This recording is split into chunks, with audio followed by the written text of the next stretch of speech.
आता हे admit call केले की सगळे येतात. एखाद दुसरं एकाचं नाव असतं की इथं कोपऱ्यामध्ये ऍडमिट म्हणायचं. ऍडमिट ऑल म्हणलं की सगळे होऊन जातात.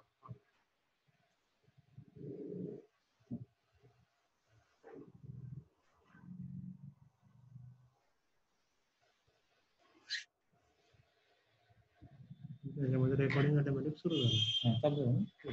ओके, इथं पण सुरू आहे. फक्त इकडे डाव्या हाताला तुमचा कर्सर नेऊन त्याचं पण पॉज किंवा हे झालं ना, मग बंद होईल ना. ठीक आहे, हे ना असं उजव्या हाताला ऍडमिट ऑल करत इथेच ना. ऍडमिट ऑल करत मुलांना आवाज आणि सपोज एखादा ऍडमिट नाही झालं तर त्याला म्हणजे कसं करणार की दिसतं ना, हे इथं आहे ना, इथे दिसतंय जॉईनिंग तुम्ही ऍडमिट केलं तर जॉईनिंग होत असतं. जर डायरेक्ट कोणी आलं ना तुम्ही इथं फक्त ऍडमिटचा ऑप्शन. हॅलो हॅलो, मी नाही का स्टार्ट करू आणि तू हे कुठे केलं नाही ते चालूच आहे. तुमचा व्हिडिओ दिसतोच आहे. तुमच्या ह्याच्यावरून नाही आता डायरेक्ट हॅलो, आवाज येतो का? कोणतरी सांगेल का? Yes, sir, audible. You are audible. येतोय का आवाज? Yes, sir, audible. हा, ठीक.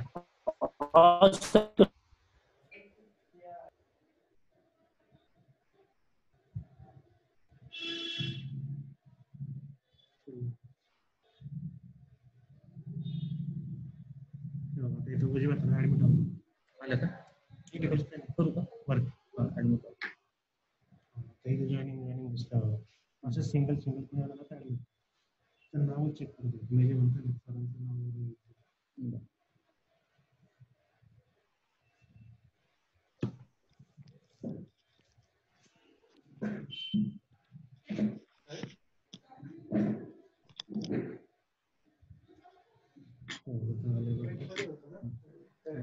Good morning, sir. Good morning. Good morning, sir.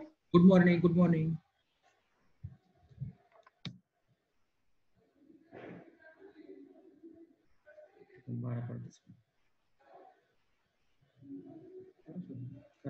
ठीक आहे, करूया स्टार्ट.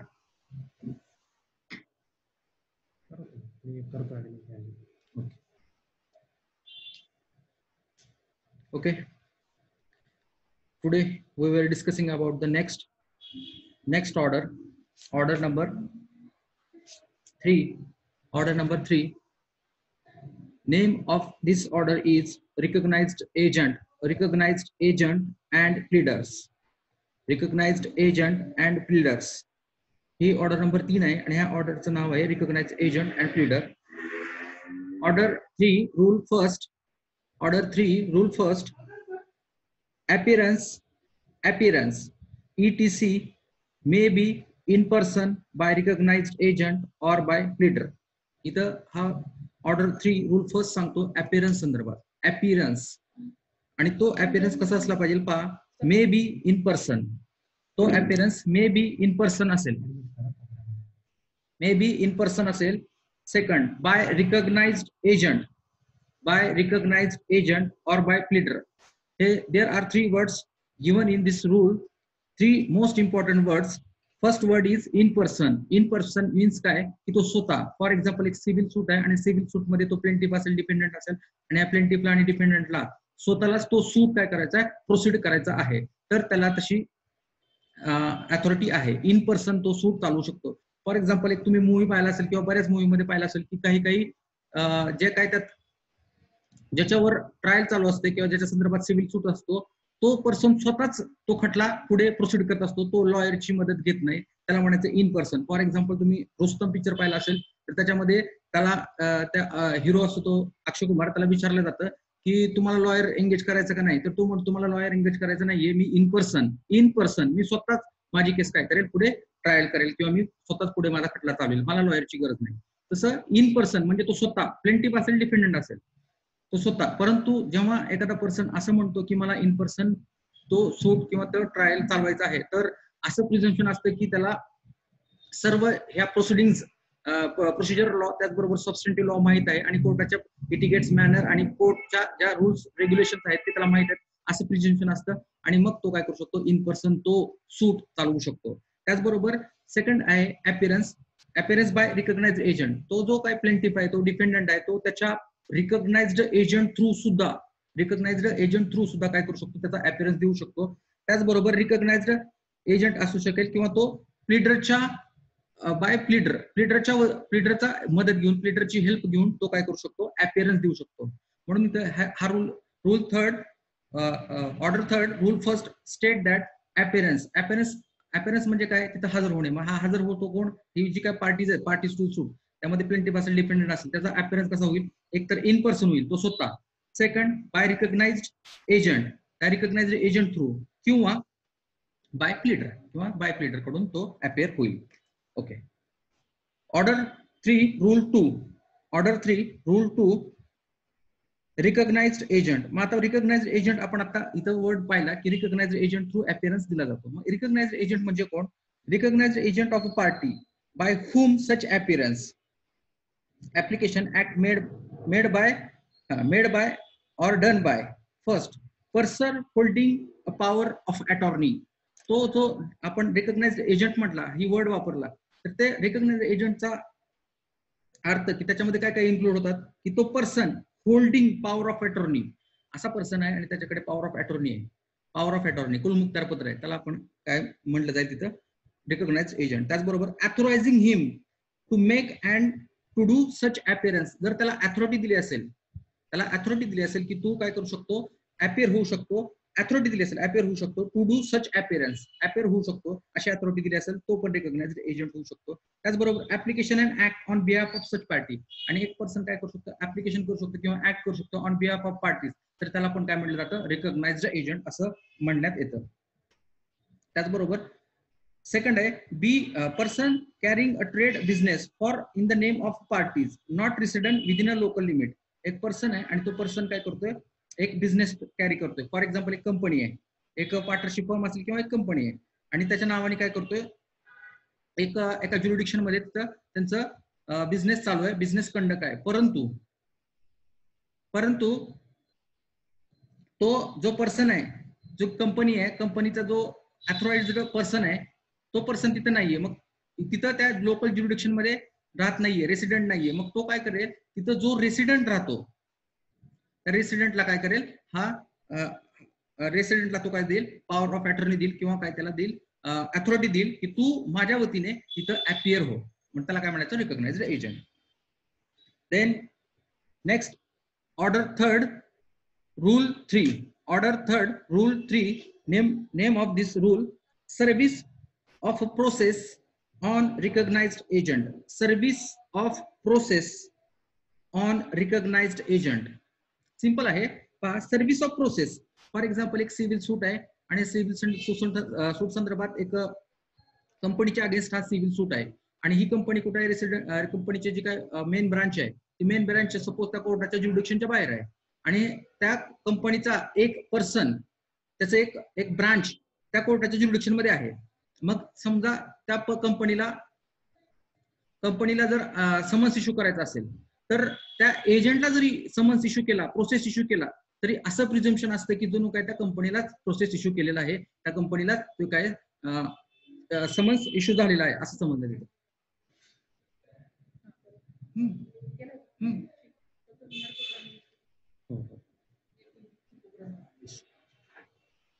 ठीक आहे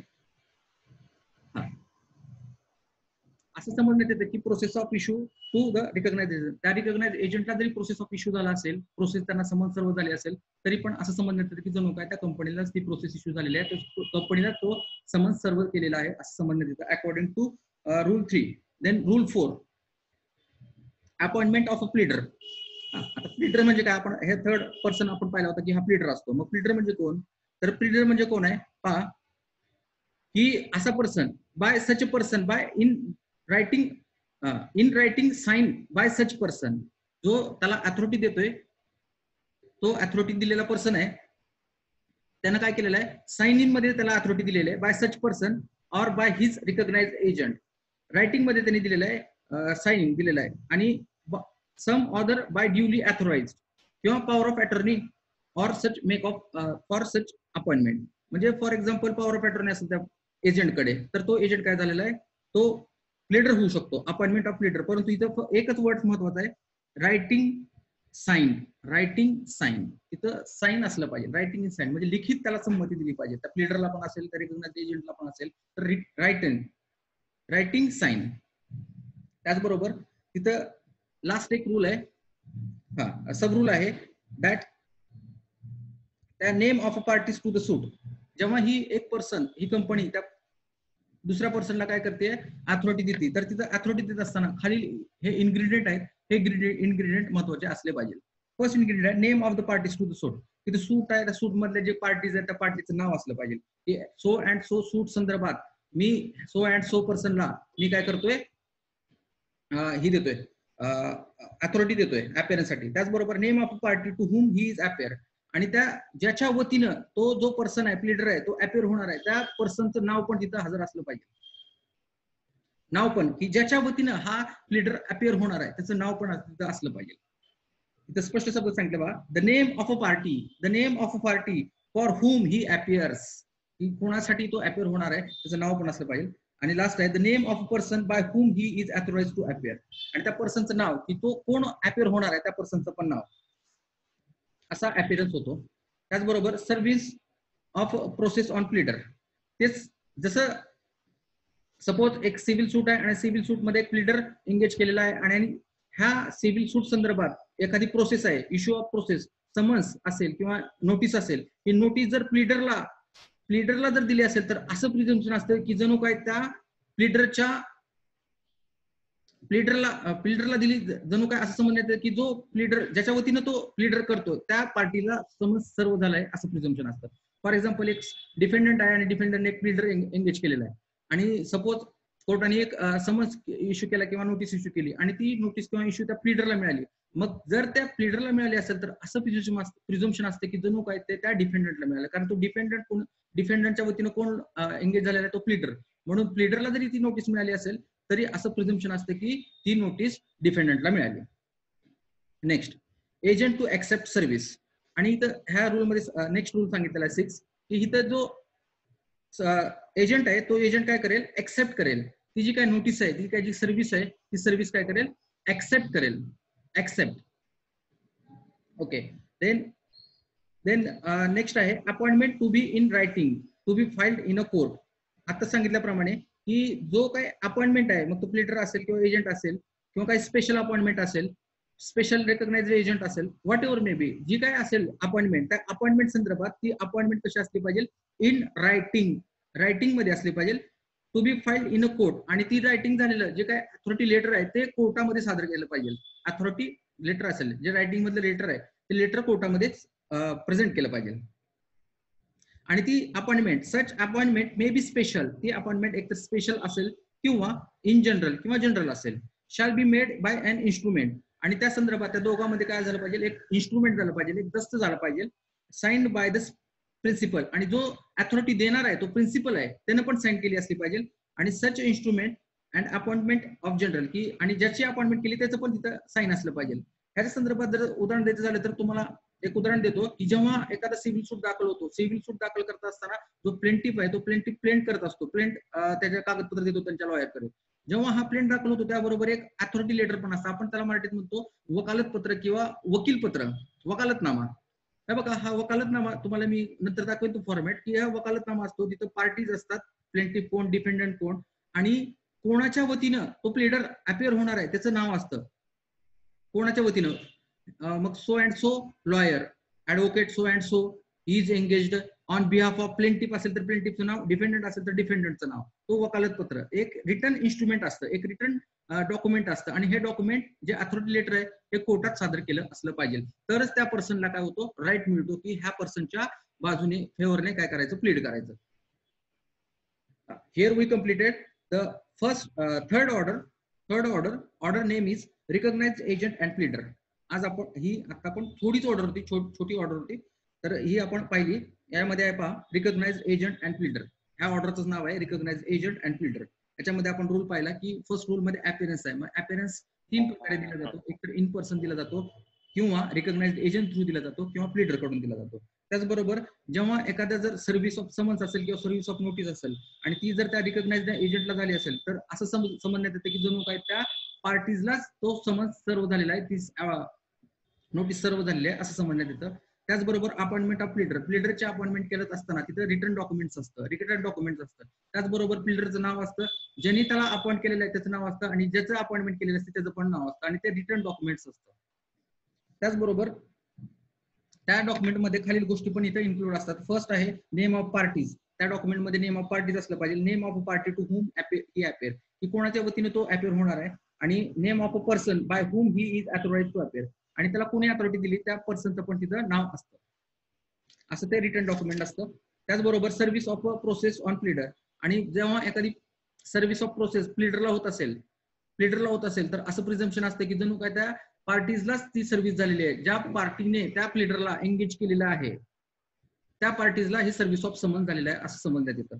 त्याचबरोबर एजंट टू ऍक्सेप्ट, की ह्यातले जे काही एजंट्स आहेत ते एजंट काय करू शकतात, एक्सेप्ट करू शकतात. सर्व्हिस मध्ये सर्व्हिस ऑफ नोटीस असेल, सर्व्हिस ऑफ समन्स असेल तर ते जे एजंट आहेत त्या एजंटला पण काय पॉवर्स आहेत, ते पण काय करू शकतात, एक्सेप्ट करू शकतात. त्याचबरोबर appointment to be in writing and filed in a court, आणि ती जी काय अपॉइंटमेंट आहे ती अपॉइंटमेंट कशी असली पाहिजे, इन रायटिंग असली पाहिजे. आता सांगितल्याप्रमाणे वकीलला वकालतपत्र असतं किंवा व्हीपी असतो वकीलपत्र, तर हे कसं असतं इन्स्ट्रुमेंट रायटिंग मध्ये असतं. ह्या रायटिंग मध्ये कोण अपियर होणार आहे आणि कोणाच्या वतीने अपील होणार आहे, तो प्लेंटिफ असेल, डिफेंडंट असेल, आणि त्या वकिलाचं नाव, त्याचं सो अँड सो ऑफिस वगैरे हे सगळं त्यात डिटेल्स लिहिलेलं असतं, आणि हे सर्व काय केलं जातं, कोर्टामध्ये फाईल केलं जातं. Here we completed order 3rd. Then next order 4.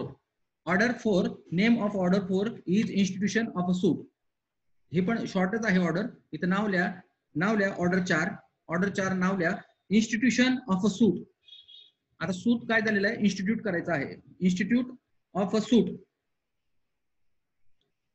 हा, मग इथं फर्स्ट रूल आहे order 4 rule first suit to be commenced by plaint. एखादा सूट कधी इन्स्टिट्यूट होतो किंवा इन्स्टिट्यूट झाला असं प्रिझम्पशन करण्यात येतं किंवा सांगण्यात येतं जेव्हा तो सूट काय होतो, सुरुवात होती त्याची, असं कधी प्रिझम्पशन करण्यात येतं किंवा म्हणण्यात येतं की suit to be commenced by plaint, जेव्हा प्लेंट दाखल केला जातो, जेव्हा प्लेंट दाखल केला जातो तेव्हा काय झालं तर कमेन्समेंट ऑफ सूट झालं असं समजण्यात येतं. प्लेंट इन्स्टिट्यूट केला, दाखल केला, सूट काय झाला, कमेन्स झाला असं समजण्यात येतं. हे बघा sub rule first that every suit shall be instituted, प्रत्येक suit shall be instituted by presenting plaint काय करायचा, दाखल केला, म्हणजे प्लेंट दाखल केला तो सूट काय झाला, इन्स्टिट्यूट झाला. प्लेंट दाखल केला तो सूट काय झाला, कमेन्स झाला, त्या दाव्याची सुरुवात झाली.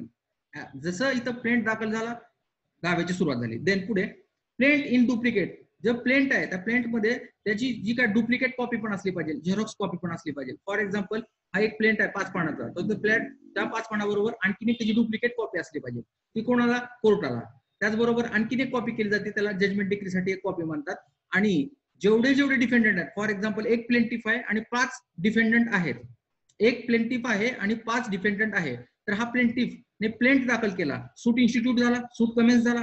त्याचबरोबर ह्या प्लेंटिफने काय कुठले डॉक्युमेंट सादर केले पाहिजे, किती कॉपीज केल्या पाहिजे सादर पहा, एक तर कोर्टासाठी, त्याचबरोबर डिक्री अँड जजमेंटसाठी, आणि त्याचबरोबर हे जे काय 5 डिफेंडंट आहे त्या प्रत्येकाला प्लेंटची कॉपी मिळण्यासाठी, असे एकूण जेवढे प्लेंटिफ आहे त्याचबरोबर डिक्रीची कॉपी, त्याचबरोबर एक अदर कॉपी, असं मिळून काय केलं पाहिजे, ह्या प्लेंटिफनी प्लेंट सोबत दाखल केले पाहिजे. इथं स्पष्ट सांगितलेलं आहे plaint in duplicate to the court, की जेव्हा प्लेंट दाखल केला जातो त्याबरोबर त्याची डुप्लिकेट कॉपी पण कोर्टात दाखल केली जाते. Such officer as to appointed on his behalf, की हा कोणाकडे दाखल केला जातो, की कोर्टात एक ऑफिसर नेमलेला असतो की ज्याच्याकडे फक्त आणि फक्त प्लेंट इन्स्टिट्यूट करून घेण्याचं काम असतं, त्याच्याकडे हा सूट काय केला जातो, इन्स्टिट्यूट केला जातो, दाखल केला जातो. कोर्टामध्ये एक असा ऑफिसर नेमलेला आहे की ज्याचं फक्त आणि फक्त काम आहे की सूट फक्त दाखल करून घेणे, इन्स्टिट्यूट करून घेणे. देन नेक्स्ट सब रूल आहे every plaint shall be comply with rules content order 6 and 7. आणि हा जो प्लेंट दाखल केलेला आहे प्लेंटिफने, तर त्या प्लेंटिफने दाखल केलेला प्लेंट कसा असला पाहिजे, तर प्लेंट असा असला पाहिजे की जो ऑर्डर 6 आणि 7 मध्ये सांगितलेले आहेत पद्धती, मॅनर, त्या मॅनर प्रमाणे असला पाहिजे. ऑर्डर 6 अँड 7 आता आपण पुढे पाहणारच आहेत, 6 आणि 7 ऑर्डर. त्यावेळेस तुमच्या लक्षात येईल. फक्त इथे लक्षात घ्या की जेव्हा जेव्हा प्लेंट दाखल होतो तो प्लेंट कसा असला पाहिजे, 6 आणि 7 ह्या ऑर्डर प्रमाणे असला पाहिजे. त्याचबरोबर पुढे the plaint shall be not need to duly deemed to duly instituted unless it is comply with the requirement of specified rule first and second. आणि ह्या वरती सांगितल्याप्रमाणे रूल 1 किंवा 2 ह्याच्यामध्ये ह्यापैकी कुठलाही रूल फॉलो केला नसेल तर तो प्लेंट किंवा तो सूट इन्स्टिट्यूट झाला नाही असं समजण्यात येईल. म्हणजे 1 आणि 2 मध्ये ज्या गोष्टी सांगितलेल्या आहेत त्या जर फॉलो केल्या गेल्या नाहीत तर तो सूट इन्स्टिट्यूट झाला नाही असं समजण्यात येतं. ओके, नेक्स्ट सेकंड रूल आहे register of a suit. Register of a सूट, तर हा जो सिव्हिल सूट आहे, हा सिव्हिल सूट दाखल झाला सपोज आता, तर तिथं दाखल त्या पर्सन कडे केला, तो अथॉराइज्ड पर्सन होता, ऑफिसर होता, त्याकडे दाखल केला. तर त्या ऑफिसर कडे एक रजिस्टर ऑफ सूट्स असतं, एक त्याच्याकडे रजिस्टर असतं. आणि त्या रजिस्टर मध्ये काय केलं जातं बघा, the court shall cause a particulars of every suit to be entered in a book kept for the purpose. की एक बुक कोर्ट काय करतं, केप्ट करतं, ठेवतो स्वतःकडे. आणि त्या बुक मध्ये काय केलं जातं की त्या बुक मध्ये जेवढे जेवढे सिव्हिल सूट दाखल होतात त्या सिव्हिल सूट संदर्भात जेवढे जेवढे पर्टिक्युलर्स आहेत, पर्टिक्युलर्स फॉर एक्झाम्पल पर्टिक्युलर्स म्हणजे काय, दाखल कोण केलाय, प्लॅन्टिफ, त्या बुक मध्ये लिहिलं जातं प्लॅन्टिफ कोण, सो अँड सो. त्याचबरोबर डिफेंडंट कोण, सो अँड सो. त्याचबरोबर प्रॉपर्टीचं वर्णन की कशा संदर्भात, किंवा त्या सूटचं टायटल, फॉर एक्झाम्पल डिक्लेरेशन असेल, कॅन्सलेशन असेल, इंजंक्शन असेल, परपेच्युअल इंजेक्शन असेल, टेम्पररी इंजेक्शन असेल, व्हॉट एव्हर मे बी, त्या सूटचं टायटल की जे तुम्हाला स्पेसिफिक रिलीफ ऍक्ट मध्ये तुम्ही पाहिलेले आहेत, रिसाइडिंग ऑफ कॉन्ट्रॅक्ट असेल, कॅन्सलेशन ऑफ सेल डीड असेल, व्हॉट एव्हर मे बी, किंवा पार्टिशन सूट असेल, व्हॉट एव्हर मे बी, तर त्याचं टायटल इथं बघा, हे जे पर्टिक्युलर्स आहेत ते पर्टिक्युलर्स त्या बुक मध्ये काय केले जातात, एंटर्ड केले जातात. आणि हे बुक कुठं असतं, त्या कोर्टात असतं, रजिस्टरकडे असतं, कोर्टात, रजिस्टर ऑफ अ सूट. आणि त्या रजिस्टर ऑफ सूट मध्ये हे सर्व पर्टिक्युलर्स काय केले जातात, मेन्शन केले जातात of civil suit. And such entries shall be numbered. आणि त्या एंट्रीज झाल्यानंतर त्या सूटला एक नंबर दिला जातो, नंबर दिला जातो, number in every year. For example आता सपोज हे 2020 आहे, तर सूटला नंबर कशी दिले जातात, सपोज जानेवारीच्या 1 तारखेलाच एक सूट दाखल झाला तर असा नंबर दिला जातो, 1/2020, 2/2020, असं आतापर्यंत तिथून स्टार्ट होती. त्या इयरला किती सूट्स फाईल झाले तसं ते नंबरिंग दिलं जातं.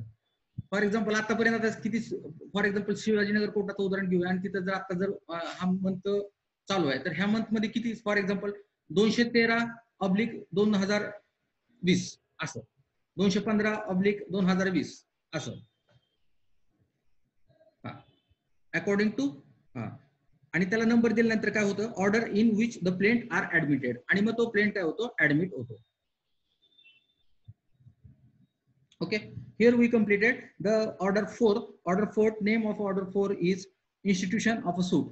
Institution of suit याच्यामध्ये आपण दोनच रूल पाहिले. तर त्यातला पहिला रूल पाहिला की suit to be commence by plaint, की एखादा सूट कधी कमेन्स होतो, सूटची सुरुवात कधी होते, जेव्हा जेव्हा प्लेंट दाखल केला जातो त्यावेळेस त्या सूटची काय होते, कमेन्समेंट होते. Suit is commenced by the filing of plaint.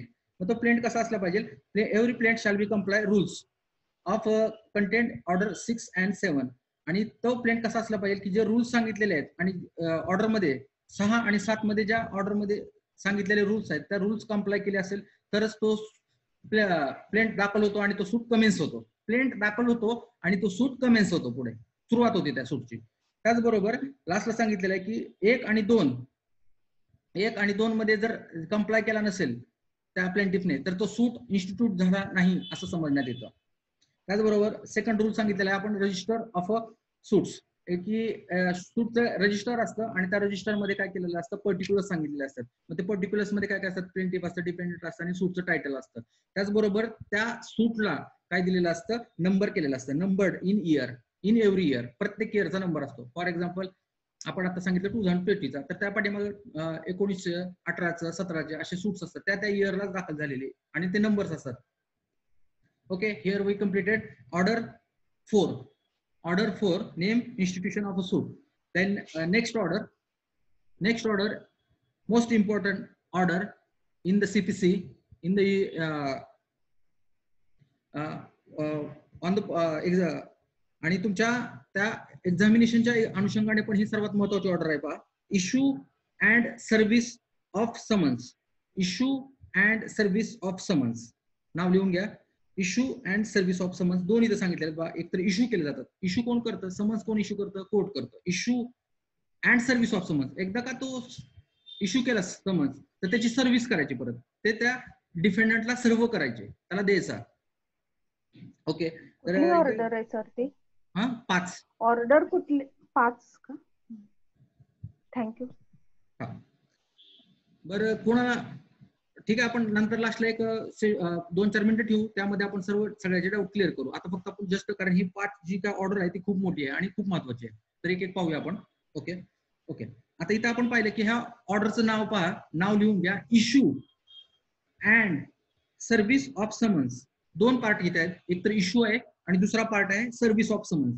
Issue कोण करतं? कोर्ट करतं. आणि सर्व्हिस पण कोण करतं? कोर्टच करतं, परंतु काही सबस्टिट्यूटेड सर्व्हिस आहेत, मोड्स ऑफ सबस्टिट्यूटेड सर्व्हिस आहे.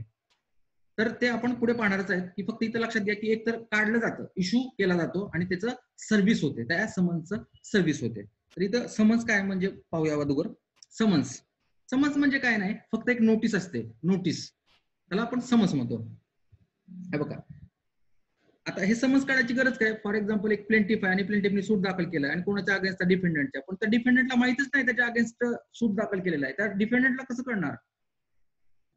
त्याला नोटीस कशी जाणार? की त्याला कसं माहिती असणार की तुझ्या अगेन्स्ट काय झालेलं आहे? प्लेंटिफने सूट फाईल केलेला आहे. म्हणून प्लेंटिफची जबाबदारी आहे की त्याला कळवणे की तुझ्या अगेन्स्ट मी सूट फाईल केलेला आहे. त्यामुळे प्लेंटिफची जबाबदारी आहे की तो काय करतो, समन्स सर्व करा, इश्यू करा कोर्टाला, अगोदर आर्ग्युमेंट करतो, त्याबरोबर सर्व सर्व्हिस ऑफ समन्स पण करा असं आर्ग्युमेंट करतो. तर समन्स म्हणजे काय? इथं रूल 1 मध्ये सांगितलेलं आहे. Order 5 rule first deals with the summons when suit has been duly instituted. आता आपण ह्या 3 आणि 4 पैकी ऑर्डर पैकी सांगितले की हा ड्युली इन्स्टिट्यूट झालेला आहे. 6 आणि 7च्या ऑर्डर प्रमाणे सर्व रूल्स त्याने फॉलो केलेले आहेत त्या प्लेंटने. आता तो ड्युली इन्स्टिट्यूट झालेला आहे, दाखल झालेला आहे, तो दावा आता दाखल झालेला आहे. Summons may be issued. मग दावा दाखल झाल्यानंतर summons may be issued, summons issue केला जातो टू द डिफेंडंट. कोणाला? डिफेंडंटला. To the defendant to appear. आणि कशासाठी? की त्या डिफेंडंटने टू हजर हो, अपियर हो, अँड आन्सर द क्लेम. आणि हा जो क्लेम आहे, हा जो दावा केलेला प्लेंटिफने, त्याला आन्सर देतो. Answer the claim and file the return statement. आणि त्याचबरोबर तू काय कर, तुझं रिटर्न स्टेटमेंट फाईल कर. तुझी कैफियत, ह्या प्लेंटने काय केलेलं, प्लेंटिफने प्लेंट दाखल करून त्याचं म्हणणं मांडलं. आता तू काय कर, तुझं म्हणणं रिटर्न स्टेटमेंट, त्याला कैफियत, त्या दाव्याला उत्तर, कैफियत दे, रिटर्न स्टेटमेंट दाखल कर इन हिज डिफेन्स, तुझ्या बचावामध्ये, असं त्याला सांगितलेलं असतं. मग त्यांनी सर्व त्या कैफियतमध्ये आन्सर द्यायचे असतात. त्या प्लेंटमध्ये जेवढे त्यांनी काय क्लेम केलेले आहेत, त्या क्लेमला सर्वांना ह्या रिटर्न स्टेटमेंटमध्ये ह्या डिफेंडंटने काय करायचे? आन्सर द्यायचे. विदिन 30 days, लिहून घ्या, 30 दिवसाच्या आत.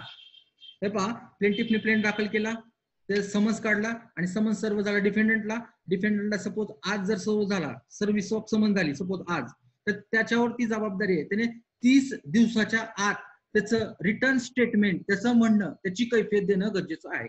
30 दिवसाच्या आत. कधीपासून? पहा, जेव्हा त्याला काय झालेलं आहे, सर्व्हिस ऑफ समन्स झालेली आहे. जेव्हा date of service of summons, की आज तारखेला जर सपोज त्याला सर्व झालेली असेल प्लेंटची कॉपी, तर त्याने 30 दिवसाच्या आत. त्याचबरोबर आता पुढे प्रोव्हाइडेड दॅट काय झालेलं आहे, no summons shall be issued when defendant has appeared at a present and plaint and admitted the plaint. आता इथं एक आणखीन प्रोव्हिजो सांगितलेला आहे ह्या रूलला, आणखीन एक प्रोव्हिजो सांगितलेला आहे की सपोज एक डिफेंडंट आहे, हा डिफेंडंट काय करतोय, स्वतःहूनच हजर झालेला आहे. आता कधी कधी काय होतं, जेव्हा पार्टिशन सूट असतं,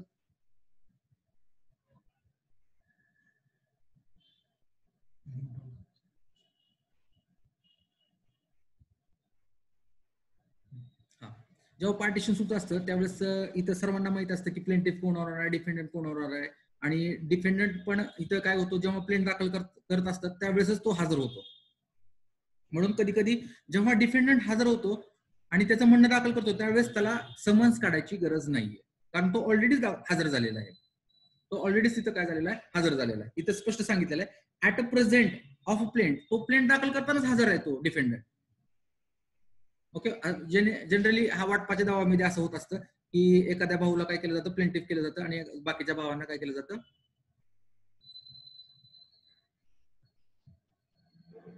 डिफेंडंट केलं जातं. त्यावेळेस मात्र तिथे सर्वजण ते हजर असतात. ओके, आता पुढे महत्वाचं आहे प्रोव्हाइडेड दॅट, त्याचबरोबर आणखी एक प्रोव्हिजन आहे provided that defendant fail to file written statement within a said period of 30 days. आता इथं हा डिफेंडंट आहे आणि हा डिफेंडंट काय झालेला आहे, फेल झालेला आहे. त्याचं म्हणणं रिटर्न स्टेटमेंट देण्यासाठी काय झालेला आहे, तो फेल झालेला आहे. 30 दिवसाच्या आत आपण म्हणलं की 30 दिवसाच्या आत त्याच्यावर बंधनकारक आहे रिटर्न स्टेटमेंट देण्यासाठी, परंतु तो फेल झालेला आहे. He shall allowed to file on such order days as may be specified in a code for the reason to be recorded. तर तो 30 दिवसानंतर पण दाखल करू शकतो, परंतु त्यासाठी काय असतं पाहिजे, रिझन्स असले पाहिजे, योग्य असं रिझन्स असले पाहिजे. आणि हे रिझन्स कोण रेकॉर्ड करतात, कोर्ट रेकॉर्ड करतं. Court recorded in writing but shall not later than 19 days. परंतु 90 दिवसाच्या पुढे नाहीये. 30 दिवस झाले तरी, फॉर एक्झाम्पल 35 दिवस झाले, 36 दिवस झाले तरी पण नंतरहून कोर्ट अलाउड केलं जातं. परंतु कुठपर्यंत अलाउड केलं जातं, 90 days, 90 दिवसापर्यंत, 90 days. But not later than 90 days from the date of service of summons, की जेव्हा त्याला सर्व्हिस ऑफ समन्स झाली ज्या डेटला, तिथून 90 दिवसाच्या नंतर होऊन, 90 दिवसाच्या नंतर होऊन त्याला काय केलं जात नाहीये, रिटर्न स्टेटमेंट देण्यासाठी परत काय केलं जात नाही, अलाउड केलं जात नाही. ओके, इथं काय सांगितलं सुरुवातीला 30 दिवस, परंतु ते एक्सटेंड कुठपर्यंत केलेलं आहे, 90 दिवसापर्यंत. ओके, म्हणजे पुढे 60 दिवस त्याला काय दिलेले आहेत, एक्स्ट्रा दिलेले आहेत. आणि मग तो काय करेल, 30 + 60 म्हणजे 90 दिवसाच्या आत तो त्याचं काय म्हणणं, रिटर्न स्टेटमेंट सादर करेल. रिटर्न स्टेटमेंट म्हणजे काय, थोडक्यात आपण ऑर्डर 6 आणि 7 मध्ये पाहणारच आहेत. जेव्हा प्लेंट आणि प्लीडिंग, जनरल प्लीडिंग चालू होईल त्यावेळेस आपण डिटेल्स, प्लेंट म्हणजे काय, प्लीडिंग, रिटर्न स्टेटमेंट म्हणजे काय हे पाहणार आहे. तिथे लक्षात घ्या की त्यांनी रिटर्न स्टेटमेंट किती दिवसात सादर करायला पाहिजे. रूल तर 30 दिवसाचा आहे, परंतु एक्सटेंड कुठपर्यंत केला जातो, 90 दिवसापर्यंत. त्याचबरोबर पुढे a defendant to whom summons has been issued under rule, sub rule first. आता सब रूल फर्स्ट प्रमाणे जर त्याला समन्स सर्व केलेला आहे, तर तो जो डिफेंडंट आहे तो काय करेल पहा, इन पर्सन अपियर होईल. इन पर्सन मागाशी सांगितल्याप्रमाणे इन पर्सन स्वतः हजर होईल, किंवा बाय प्लीडर किंवा त्याच्या प्लीडर थ्रू हजर होईल, ड्युली इन्स्ट्रक्टेड. आणि त्या प्लीडरला हा ड्युली इन्स्ट्रक्टेड सर्व सूचना देऊन हजर राहण्यासाठी सांगेल. एक तर डिपेंडंट स्वतः इन पर्सन किंवा कोणाच्या थ्रू, त्याच्या प्लीडर थ्रू, आणि त्या प्लीडरला सर्व इन्स्ट्रक्शन देईल त्या दाव्या संदर्भात. To able to answer all material question relating to suit. आणि जेवढे मटेरियल क्वेश्चन्स आहेत त्या सूट संदर्भातले जेवढे मटेरियल क्वेश्चन आहेत त्याचे आन्सर्स आहेत, त्या आन्सर सांगून इन्स्ट्रक्शन देऊन त्या प्लीडरला अपियर होण्यासाठी सांगेल. किंवा by pleader occupied with some person, एकतर प्लीडर थ्रू किंवा आणखीन काही त्याच्याबरोबर एक पर्सन, काही सम पर्सन पण ऑक्युपाइड त्याच्या सोबत देईल. Occupied some person enable to answer all such question. हे बघा, एकतर स्वतः प्लीडर थ्रू किंवा pleader through plus occupied by some person, that person having all the instruction and answers regarding the suits property. अशा 3 प्रकारे तो हजर राहू शकतो. कोण, डिपेंडंट, स्वतः प्लीडर थ्रू किंवा pleader through plus some person, ज्या पर्सन्सला सर्व गोष्टी माहित आहेत, सर्व पर्टिक्युलर्स माहित आहेत सिव्हिल सूट संदर्भात. त्याचबरोबर नेक्स्ट रूल आहे एव्हरी सच समन्स शॅल बी साइन्ड. आता जो समन्स आपण म्हणतो तो समन्स काय असला पाहिजे, साइन बाय द जज. जजनी त्या समन्सवरती साइन असली पाहिजे, त्या जजची साइन असली पाहिजे. Or officer as he appointed, एक तर जजची असली पाहिजे किंवा ऑफिसरची असली पाहिजे. शॅल बी सील्ड, आणि त्या समन्सवरती सील असला पाहिजे, शिक्का असला पाहिजे, कोर्टाचा सील असला पाहिजे, शिक्का असला पाहिजे ऑफ द कोर्ट. ओके, अशा प्रकारे समन्स असतो. तुम्ही जर समन्सची कॉपी पाहिली असेल तर बघा, प्लेंटिफ, डिपेंडंट आणि असं लिहिलेलं असतं बघा. तुमच्या विरोधात पुणे येथील कोर्टात दिवाणी न्यायाधीश वरिष्ठ सर, कनिष्ठ सर, 15वे 16वे असं असतं. आणि तुमच्या विरोधात दावा यांनी अशा प्रकारे दावा दाखल केलेला आहे, त्याचा नंबर 16 आहे. तर तुम्ही दिनांक या दिवशी सकाळी 11 वाजता या कोर्टासमोर हजर राहावे असा एक समन्स असतो बघा. आणि तिथं खाली असतं जजेसची सही असते आणि सील असतो. आणि जजेसची नसली तर एक पर्सन असतो की त्याला अथॉरिटी दिलेली असते, तर त्याची सही असते आणि कोर्टाचा सील असतो. अशा प्रकारे समन्सची कॉपी असते, ते आपण नंतर पाहूया. फक्त असा असतो तो. त्याचबरोबर सेकंड सब रूल आहे, सेकंड रूल आहे copy of plaint annex to summons. आणि ह्या समन्स संदर्भात सोबत काय असलं पाहिजे, copy of a plaint annexed जोडली गेली पाहिजे. कशाची कॉपी? प्लेंटची कॉपी. समन्स त्याच्याबरोबर प्लेंटची कॉपी. जेवढे जेवढे डिपेंडंट आहे त्या सर्वांना काय दिलं जातं, एक तर समन्स पण दिला जातो आणि प्लेंटची कॉपी पण दिली जाते. प्लेंटची कॉपी, प्लेंटची कॉपी.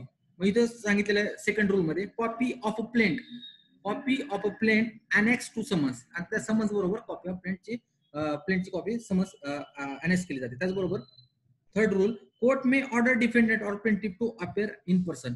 कधी कधी कोर्ट काय म्हणतं की प्लेंटिफ किंवा डिफेंडंटला तुम्ही स्वतःच हजर राहावा, इन पर्सन हजर राहावा, असं कधी कधी कोर्ट ऑर्डर करतं. त्यामुळे मग त्यावेळेस काय होईल, त्या प्लेंटिफला किंवा त्या डिफेंडंटला काय होतं, स्वतःच हजर राहावं लागतं, इन पर्सनच हजर राहावं लागतं. तो प्लीडर किंवा त्याच्या ऑथोराइज्ड एजंट किंवा कोणाकडूनही हजर होत नाहीये तो त्याला कोर्ट काय म्हणतो, तू स्वतःच हजर राहा. अशी कोर्ट पण काय करू शकतो, रूल 3 प्रमाणे ऑर्डर करू शकतो.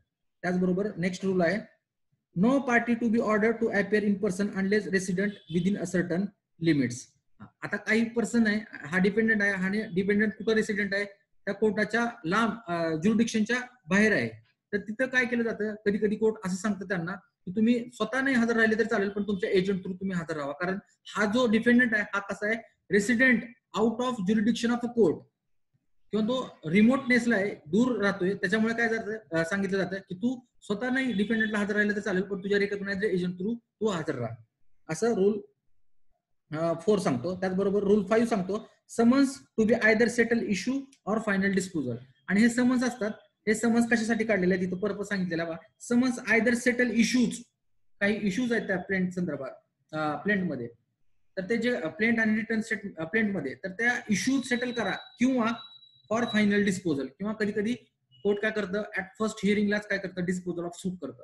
मग त्यावेळेस सांगितलं जातं की तुमचं नाही, आता तुमचं ते ट्रायल वगैरे काय होणार नाही, डायरेक्ट डिस्पोजल ऑफ सूटच होणार आहे. त्याच्यामुळे तुम्ही एकतर दोन गोष्टीसाठी तुम्ही कोर्टात हजर राहा, एकतर सेटलमेंट ऑफ इश्यू किंवा फायनल डिस्पोजल. ओके, नाही 3च मिनिटं. ठीक आहे, थांबूया आपण इथे. हा, अनम्यूट करा आणि पटपट तुमचे क्वेश्चन विचारा. सर सेकंड रूल काय आहे याचा?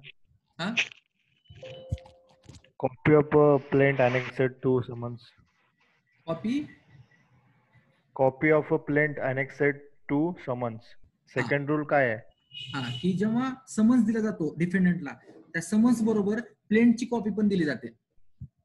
नुसता समन्सच दिला जात नाही, तर त्याबरोबर प्लेंटची कॉपी पण दिली जाते की सो अँड सो सूट आहे आणि सो अँड सो इश्यू आहे, so and so right claim केलेला आहे तुमच्या अगेन्स्ट, तुम्ही या आणि त्याचं answer the all questions or answer the all claim असं सांगितलेलं असतं.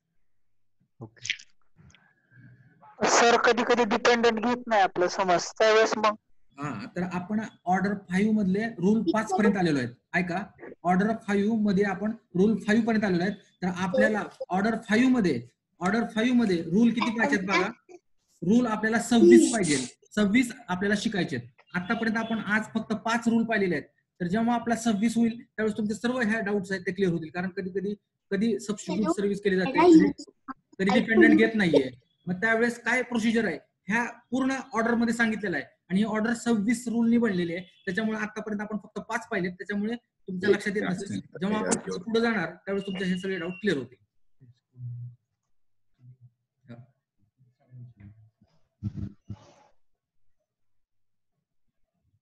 ओके, आणखीन डाऊट? ओके, तर आज आपण आहे का कोणाला डाऊट? हा, तर आज आपण हॅलो. हा हॅलो. हा बोला. हॅलो. हा बोला की, ऐकतोय. हा सर, माझा एक डाऊट आहे. बोला बोला. हॅलो. हा हा ऐकतोय सर, बोला तुम्ही. हॅलो. हा सर, माझा एक डाऊट आहे. जर समजा हा एक सूट दाखल केलाय, ओके, ए आणि बी हे दोघं भाऊ आहेत. हॅलो. हा ऐकतो हॅलो. बोला. हे दोघं ए भाऊ आहे आणि प्रॉपर्टी आहे आउट ऑफ स्टेशन. म्हणजे ए राहतो समजा एक्झाम्पल पुण्याला आणि बी सी डी भाऊ राहतात समजा एक तिकडे सोलापूरला. तर हे डिव्हायडेशन प्रॉपर्टी ए ला पुन्हा ज्युडिशियल मध्ये दाखल करता येईल का? पुन्हा काय? पुन्हा कोर्टात दाखल करता येईल का? पुन्हा म्हणजे एकदा जजमेंट डिग्री झाल्यानंतर परत का? नाही पुण्यामध्ये